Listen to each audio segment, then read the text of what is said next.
السلام علیکم، hi every, welcome to اندر ڈے، ویلکم ٹو اندر ویڈیو۔ کیسے ہیں آپ سب جی؟ تو چلتے ہیں ہم اپنی ویڈیو کی طرف۔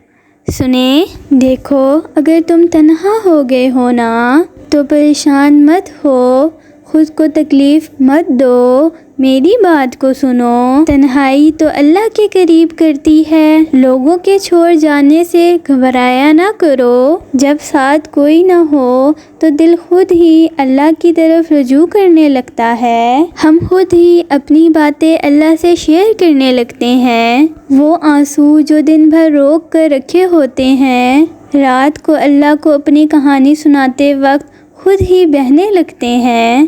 اس لیے خود کو تنہا محسوس نہ کیا کرو، وہی اللہ تمہاری تنہائی کا سکون ہے۔ وہ اللہ تمہیں دیکھ رہا ہے، وہ جانتا ہے کہ میرا بندہ تنہا ہے اور مجھے یاد کر رہا ہے، وہ مجھے پکار رہا ہے۔ اللہ تم سے بہت خوش ہوتا ہے جب تم تنہائی میں اپنے رب کو پکارتے ہو۔ تو یہاں میں اپنی ویڈیو کو کرتی ہوں اینڈ، باقی انشاءاللہ ہم ملیں گے اپنی نیکسٹ ویڈیو کے ساتھ۔ اپنا ڈھیر سارا خیال رکھیے گا، دعاؤں میں یاد رکھیے گا، and thank you for watching. اللہ حافظ۔